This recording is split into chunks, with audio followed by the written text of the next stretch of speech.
할렐루야. 세상을 향한 하나님의 꿈을 향하여 또 한 주간 계속해서 나아가시는 우리 드림교회 성도 여러분, 여러분을 주님의 이름으로 축복하고 사랑합니다. 우리 함께 이 한 주간 나누실 속회 공과 오늘의 말씀은 구약성경 나훔 3장 8절에서 19절까지의 말씀입니다. 이 말씀을 중심으로 니느웨를 향한 예언이라는 제목으로 이 속회공과 말씀을 함께 나누실 텐데요. 먼저 우리 함께 본문을 같이 읽어보겠습니다. 내가 어찌 노아몬보다 낫겠느냐?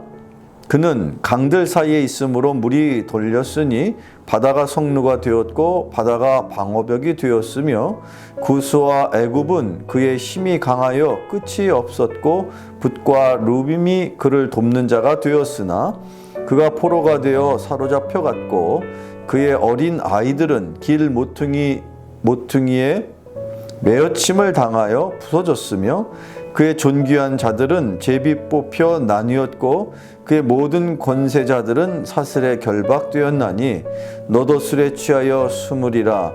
너도 원수들 때문에 피난처를 찾으리라. 내 모든 산성은 무화과 나무에 처음 익은 열매가 흔들기만 하면 먹는 자의 입에 떨어짐과 같으리라. 내 가운데 장정들은 여인 같고 내 땅의 성문들은 내 원수 앞에 넓게 열리고 빗장들은 불에 타도다. 너는 물을 길어 에워싸일 것을 대비하며 너의 산성들을 견고하게 하며 진흙에 들어가서 흙을 밟아 벽돌 가마를 수리하라. 거기서 불이 너를 삼키며 칼이 너를 배기를 느치가 먹는 것 같이 하리라. 내가 느치같이 스스로 많게 할지어다. 내가 메뚜기같이 스스로 많게 할지어다. 내가 내 상인을 하늘의 별보다 많게 하였으나 느치가 날개를 펴서 날아감과 같고 내 방백은 메뚜기 같고 너희의 장수들은 큰 메뚜기 떼가 추운 날에도 울타리에 깃들였다가 해가 뜨면 날아감과 같으니 그 있는 곳을 알 수 없도다. 아수르 왕이여 내 목자가 자고 내 귀족은 누워 쉬며 내 백성은 산들에 흩어지나 그들을 모을 사람이 없도다. 내 상처는 고칠 수 없고 내 부상은 중하도다.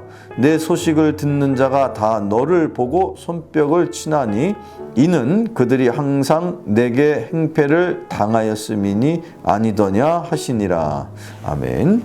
자, 오늘 함께 나눈 이 나훔이라는 선지자의 이야기, 선지서는 자, 여러분 먼저 나훔이라는 그 선지자의 이름의 뜻이 무엇이냐? 여호와 하나님께서 위로하신다는 의미가 담겨 있습니다. 이 내용은 당시 이스라엘 백성들을 억압하고 또 힘들게 하였던 그 아수르가 멸망할 것이다 라는 것을 나훔 선지자를 통해서 예언하고 계시는 하나님의 말씀인데요. 그렇죠. 이스라엘 백성들의 입장에서는 그 민족을 억압하고 힘들게 하는 아수르가 망한다면 그것을 통해서 이스라엘 백성들을 하나님께서 위로하시겠다라는 뜻이 오늘 이 나훔 말씀을 통해서 우리가 나누게 되는 그 말씀의 한 배경이 되는 것입니다. 자, 구체적으로 이 니느웨를 향한 예언, 과연 나훔 선지자를 통해서 어떤 하나님의 말씀과 예언이 여기 우리가 나눈 말씀 쪽에 포함되어 있을까? 첫 번째는 먼저 역사의 주권자는 하나님이심을 이 말씀을 통해 나타나고 계십니다. 자, 조금 전에 우리가 읽었던 본문 중에서 8절, 9절, 10절 가운데에 함께 같이 다시 한번 읽어봅시다. 내가 어찌 노아몬보다 낫겠느냐? 그는 강들 사이에 있으므로 물이 들렸으니 바다가 성루가 되었고 바다가 방어벽이 되었으며 구스와 애굽은 그의 힘이 강하여 끝이 없었고 붓과 루빔이 그를 돕는 자가 되었으나 그가 포로가 되어 사로잡혀 갔고 그의 어린 아이들은 길 모퉁이의 메어침을 당하여 부서졌으며 그의 존귀한 자들은 제비 뽑혀 나뉘었고 그의 모든 권세자들은 사슬에 결박되었나니. 아멘. 자, 여기 이 말씀은요, 당시 애굽의 큰 도시였던 그 노아몬 성이 함락되어지는 모습을 이 성경에서 우리에게 전하고 있습니다. 그러면서 그 아수르 민족보다 훨씬 막강하였던 애굽이 망하는 것을 이렇게 언급하시면서 언제든지 그 아수르 또한 하나님의 역사 가운데 하나님의 일하심 속에서 망할 수 있음을 경고하시는 것이죠. 그래서 결국 이 세상의 모든 역사는 통치자이신 하나님의 손에 달려 있음을 다시 한번 깨우치고자 이 말씀을 나움 선지자를 통하여 전하고 계십니다. 구약성경 시편 33편 7절 말씀에 이르기를 여호와께서 나라들의 계획을 폐하시고 민족들의 사상을 무효하게 하시도다. 아멘. 자, 이 시편에도 말씀하신 것처럼 이 세상에 존재하는 모든 나라가 흥하고 망하는 것이 하나님의 손에 달려 있다라는 뜻입니다. 따라서 당시에 이스라엘 백성들의 입장에서 원수와도 같은 그들을 힘들게 하는 그 적국이었던 그 아수르 또한 하나님께서 다스리실 것이고, 나아가서는 애굽이 망한 것처럼 아수르 또한 망할 것이다 라는 것을 이 나움 선지자를 통해서 경고하고 계신다라는 말씀입니다. 자, 두 번째, 또 오늘 주신 말씀의 예언은 어떤 내용을 담고 있습니까? 그 두 번째는 오만한 니느웨의 멸망을 정확하게 하나님이 예언하고 계십니다. 계속해서 오늘 나눈 말씀 중에 나움 3장 17절을 보면 내 방백은 메뚜기 같고 너의 장수들은 큰 메뚜기 떼가 추운 날에는 울타리에 깃들었다가 해가 뜨면 날아감과 같으니 그 있는 곳을 알 수 없도다. 아멘. 여기서 말하고 있는 메뚜기 또는 메뚜기 떼, 누구를 말하는 겁니까?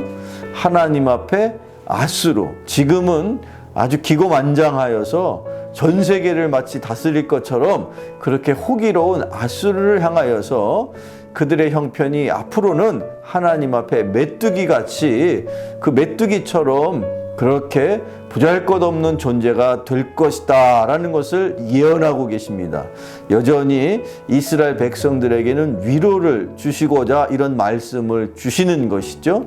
자, 계속해서 세 번째, 오늘 이 니느웨를 향한 하나님의 말씀과 예언에 담겨져 있는 또 하나의 중요한 의미는 무엇입니까? 그 세 번째는 바로 니느웨 백성들이 이제 다 흩어지게 될 것이다 라는 말씀을 다시 한번 여호와 하나님께서 나움 선지자를 통해서 하고 계십니다. 오늘 나눈 말씀 중에 18절 말씀에 아수르 왕이여 내 목자가 되고 내 귀족은 누워 쉬며 내 백성은 산들에 흩어지나 그들을 모을 사람이 없도다. 아멘. 하나님께서 그 아수르 왕과 그 백성을 흩으시겠다, 그런 표현으로 하나님의 심판에 대한 말씀을 전하고 계십니다. 하나님께 패역하고 하나님의 뜻을 따르지 않는 그 어떤 누구라도 하나님이 흩으실 것이나, 반면에 하나님을 따르는 이스라엘 백성들, 저와 여러분과 같은 하나님의 백성들은 하나님께서 하나님의 그늘 아래 모으실 것입니다. 우리는 그것을 믿기 때문에 그것을 통해서 하나님의 역사와 또 하나님이 우리에게 주시는 위로함을 얻게 되는 것이죠. 오늘 제가 준비한 마지막 말씀입니다. 시편 57편 1절 말씀에 이르기를 하나님이여 내게 은혜를 베푸소서, 내게 은혜를 베푸소서. 내 영혼이 주께로 피하되 주의 날개 그늘 아래에서 이 재앙들이 지나기까지 피하리이다. 아멘. 하나님의 능력 아래, 하나님의 보호하심 아래 우리가 피하게 될 때 하나님의 그 은혜를 더 많이 느끼지 않겠습니까? 힘들고 어려운 삶의 환경 속에서 다시 한번 그 하나님의 은혜의 자비하심의 그늘 아래 우리 하나님의 백성으로 위로함을 얻고 힘을 얻으실 수 있는 저와 여러분 모두가 되시기를 주님의 이름으로 축원합니다. 기도하시겠습니다. 고마우신 아버지 하나님, 니느웨를 향하신 그 하나님의 뜻을 선지자를 통하여 받아들이기를 원하시는 주님이시여, 온전히 하나님의 뜻을 따라 살지 않고서는 이 땅의 그 어떤 누구라도 하나님의 뜻에 합당하지 않을 때 하나님께서 흩으시는 것을 압니다. 주여, 바라기는 우리가 연약하고 부족할지라도 하나님의 뜻을 따라 살아갈 때에 우리를 하나님의 능력의 그늘 아래 모아 주시옵소서. 예수님의 이름으로 기도하옵나이다. 아멘.